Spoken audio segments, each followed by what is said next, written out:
Salut à tous, Sébastien, vous êtes sur la chaîne La Glisse et on se retrouve aujourd'hui pour une vidéo apprendre le kitesurf ou réviser pour certains parce qu'on est lundi.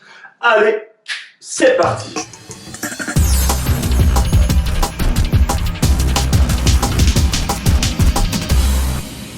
Donc aujourd'hui, vous êtes de plus en plus nombreux à vous mettre au kite et ça c'est génial. Vous êtes de plus en plus nombreux sur les spots et donc forcément, comme sur les routes, plus de monde égale plus de trafic égale plus d'accidents possibles. Et donc, il faut pouvoir connaître un code, une sorte de code de la route du kitesurf qu'on appelle les priorités de navigation pour pouvoir s'en sortir sur des spots un petit peu chargés. C'est ces priorités de navigation qu'on va essayer de voir aujourd'hui. Parce que ouais, quand il y a du trafic, ça peut vite donner ça. Et croyez-moi, quand il y a une soupe de nœuds comme ça, là, on se maudit et on se dit, il aurait fallu que tu connaisses tes priorités, Coco. Bon, du coup, on va se servir du modèle de notre chère fédération, la FFVL, qui fournit des documents EFK, plutôt pas mal faits, avec des petits dessins assez convaincants, présentant les différents cas de figure de priorité. Deux, trois petites remarques préalables avant de démarrer la présentation des 6 cas de priorité à connaître. Je voudrais simplement déjà reparler du rider au vent, rider sous le vent. Vous êtes le rider qui est le plus près de l'origine du vent, vous êtes le rider au vent. Vous êtes le rider qui est le plus loin de l'origine du vent, vous êtes sous le vent. D'accord? Le vent vient dans mon dos, il y a un autre rider en dessous de moi. Je suis donc le rider qui est au vent parce que je suis le plus près de l'origine du vent. Le rider qui est en dessous de moi est le rider sous le vent puisqu'il est plus loin que moi de l'origine du vent. Ok? Autre notion que vous entendrez dans ces priorités, bâbord, tribord. Issu du milieu de la voile, tribord à mur, je vais vers la droite. Le bâbord à mur, je vais vers la gauche. D'accord? Tribord, je vais à droite. Bâbord, je vais à gauche. Enfin, la dernière petite chose que j'aimerais préciser, c'est qu'il s'agit d'un code de priorité pour pouvoir naviguer intelligemment sans se gêner. Rappelez-vous, on applique ces règles, mais on essaie de les appliquer aussi quand même avec du bon sens. Règle numéro 1. Règle numéro 1, je suis tribord à mur, je navigue donc vers la droite. Ma main droite est la main avant, qui est dans le sens de mon déplacement. Je suis prioritaire sur le rider qui arrive dans l'autre sens. Il est bâbord à mur, c'est-à-dire qu'il navigue avec la main gauche vers l'avant. Je suis prioritaire sur lui, c'est-à-dire que je vais pouvoir garder mon cap alors que le rider bâbord à mur va abattre et descendre sous mon vent. En tant que rider prioritaire, je reste donc au vent. Le rider qui n'est pas prioritaire descend sous le vent. Règle numéro 2. Règle numéro 2, je suis en train de rider, je suis plus rapide que le rider qui me précède. Sur la même ligne que moi, allant dans la même direction. On est là, tribord à mur, main droite devant. Je vais dans la même direction que le rider qui est devant moi, mais qui est moins confirmé ou moins rapide que moi. Hors de question d'aller essayer de passer au-dessus de lui dans un petit espace. J'abats et je passe sous son vent. J'abats et je passe sous son vent. J'abats en laissant au moins 2-3 mètres. Pensez que s'il chute, qu'il est projeté vers l'avant, c'est sur vous qu'il sera projeté. Donc quand vous le dépassez, laissez-vous une marge de sécurité. Au niveau des ailes, parce que c'est bien beau de se croiser de très près, mais si on a les ailes au même niveau, on risque de s'en mêler. Au niveau des ailes, le rider qui est donc au vent, le rider que je double, va lever son aile pour la placer, on va dire, vers 1 heure. En tant que rider dépassant, passant sous le vent, je vais baisser mon aile, admettons vers 2 heures. D'accord? On se retrouve donc avec une aile en haut de fenêtre, une aile en milieu de fenêtre et moins de risque d'emmêlage. La règle numéro 3. La règle numéro 3, c'est le même cas de figure. Je suis en train de dépasser, mais cette fois-ci, cette règle numéro 3, elle s'adresse au rider qui est au-dessus de moi.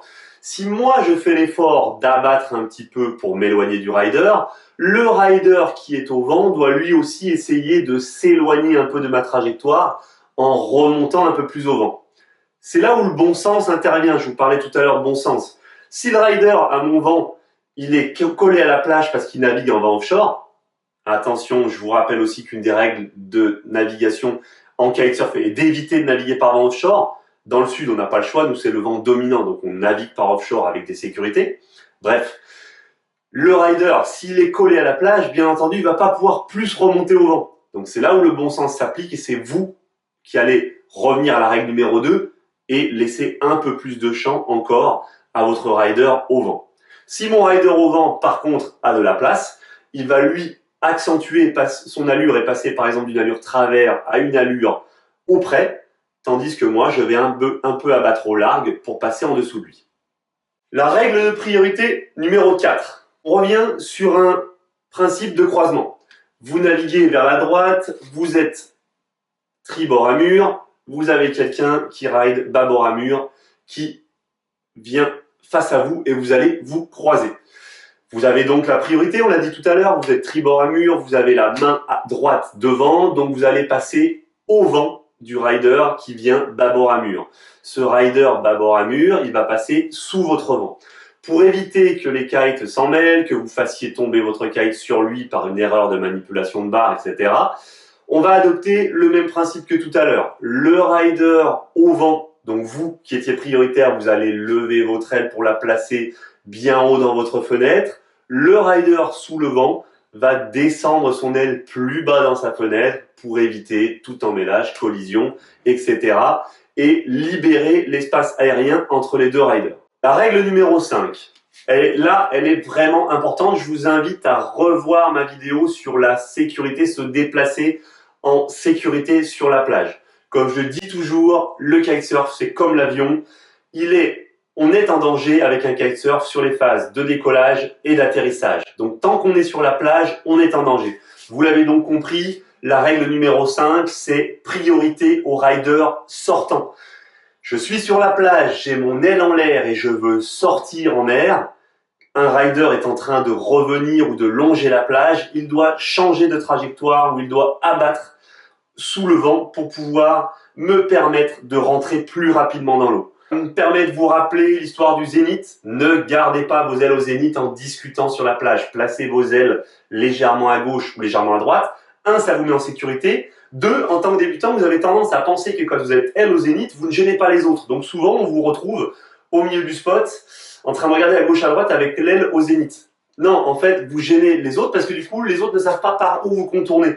Alors que si vous placez votre aile à 1h ou à 11h d'un côté ou de l'autre, donc, et bien là, vous libérez l'espace et vous donnez un code aux autres riders. Les autres riders se disent, d'accord, il est aile main droite, il est l'aile sur la droite, je vais donc pouvoir le contourner de telle ou telle manière. C'est parti pour la règle numéro 6.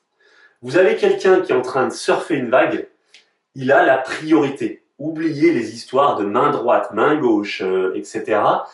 La personne en train de surfer une vague a priorité.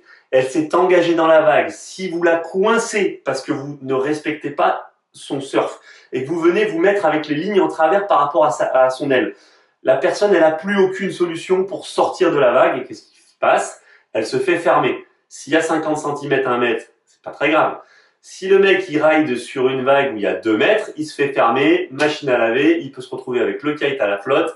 Merci, au revoir, voire même il vient vous percuter parce qu'il n'a pas le choix, il peut pas sortir de la vague elle est derrière, elle a creusé. Vous êtes en face, il y a vos lignes, bim, il vient vous percuter. Là vous êtes partis, tous emmêlés, dans les vagues, tout le matos est foutu, les sessions sont terminées, point barre. Voilà mes glissous. Eh ben écoutez, j'espère que vous avez retenu ces 6 règles essentielles de navigation qui vont vous permettre de vous insérer un petit peu sur n'importe quel spot.